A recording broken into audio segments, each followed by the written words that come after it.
3 ตัวนะครับเหลือ2 ตัว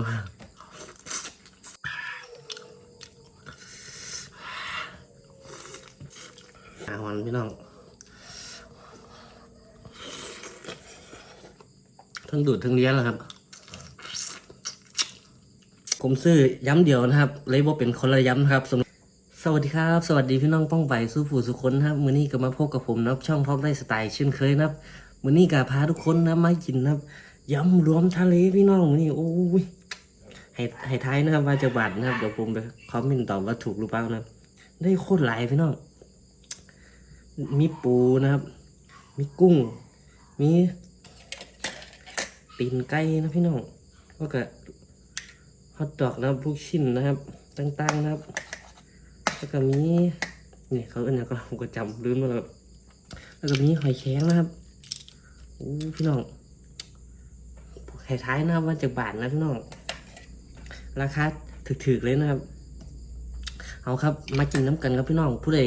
กำลังสิกินเขาอยู่ก็เปิดคลิปผมเบิ้งไปน้ำนะครับ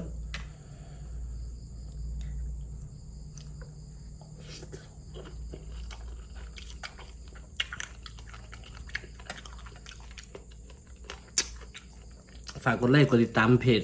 ท็อปไลฟ์สไตล์นะครับแล้วก็ YouTube พร้อมนะครับ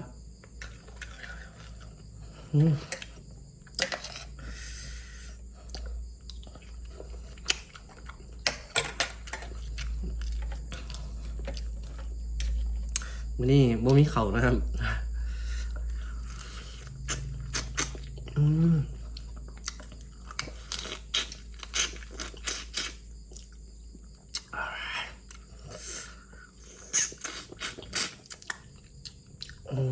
หน่อยใส่มือแล้วนะครับ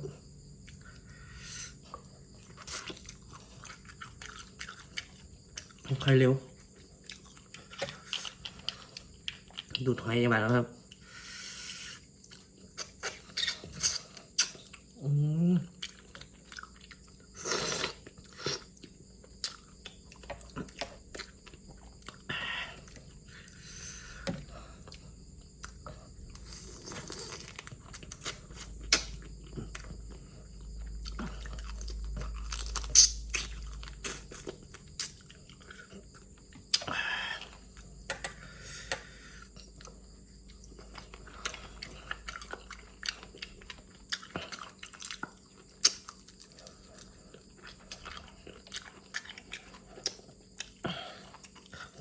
กินตีนมาพี่น้อง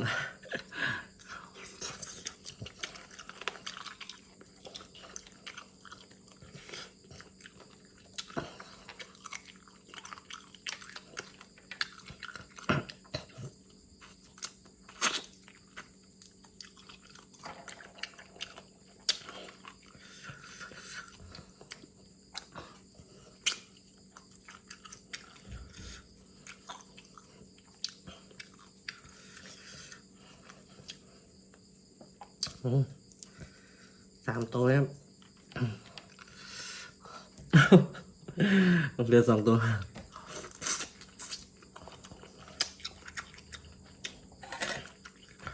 กินผักน้ำมัน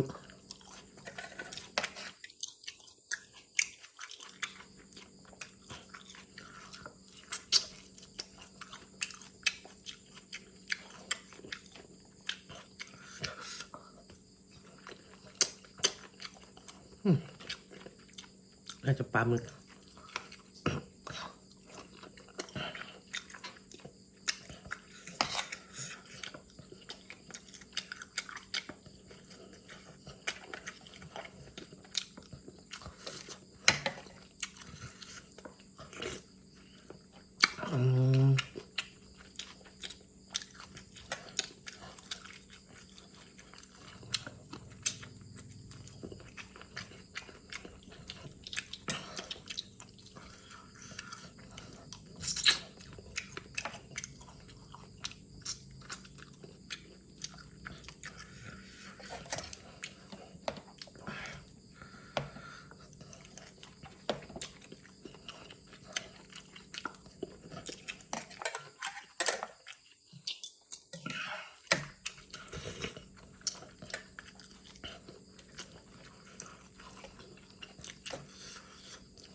น้องสดๆ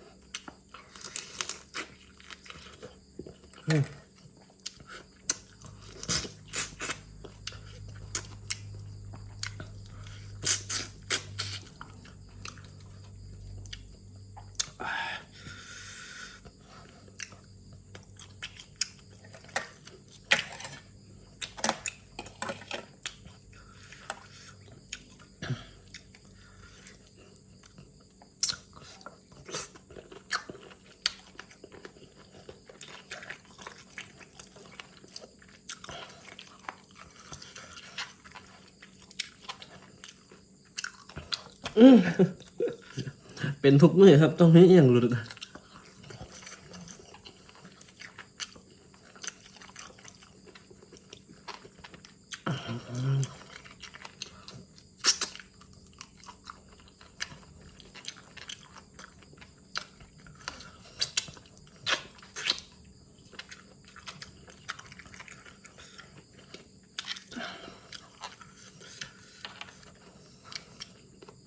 ทั้งดูดทั้งเลี้ยงแหละครับบอก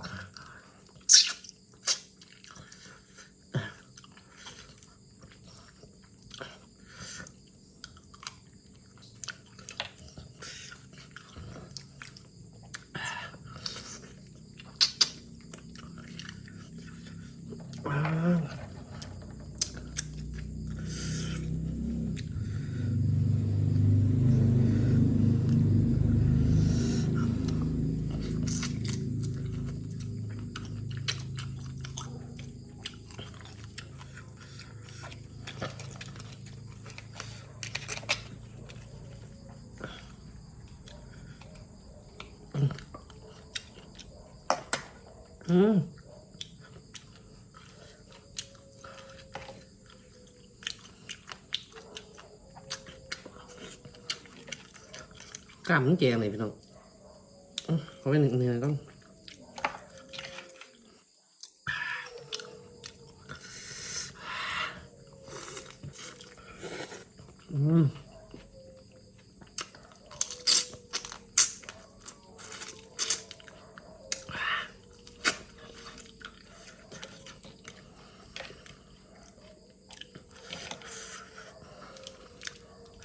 กล้ามมันคงแจวพี่น้อง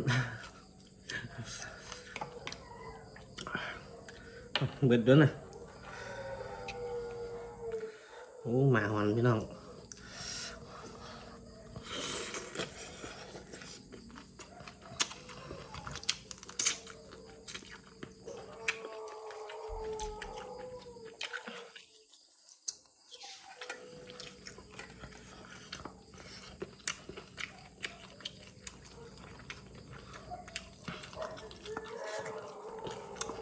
เราจะผักลงหน่อย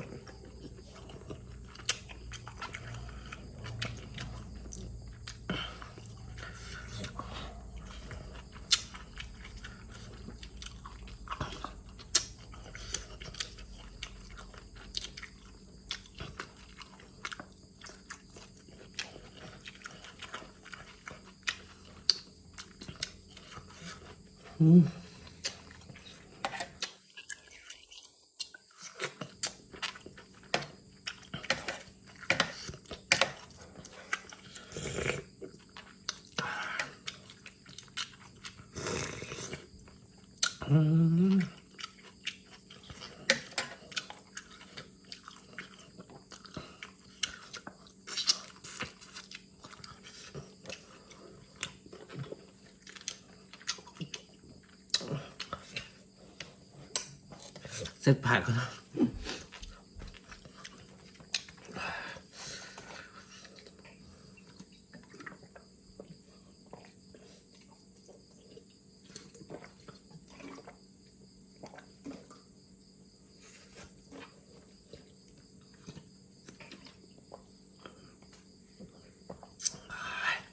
วิลิกุดแล้ว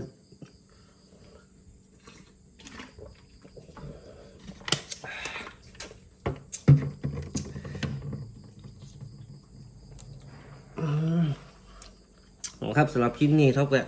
ได้กินย้ำนะครับย้ำทะเลรวมนะครับเป็นสุกนะครับส่วนมากจะเป็นสุกเพราะว่า บ่ค่อยอยากกินดิบนะครับพี่น้องคนใดนะครับอยากให้กินอย่างนะครับสามารถคอมเมนต์ใต้คลิปนะครับแล้วผมจะเฉลยนะครับราคาย้ำจานนี้นะครับแค่200 บาทเท่านั้นนะครับ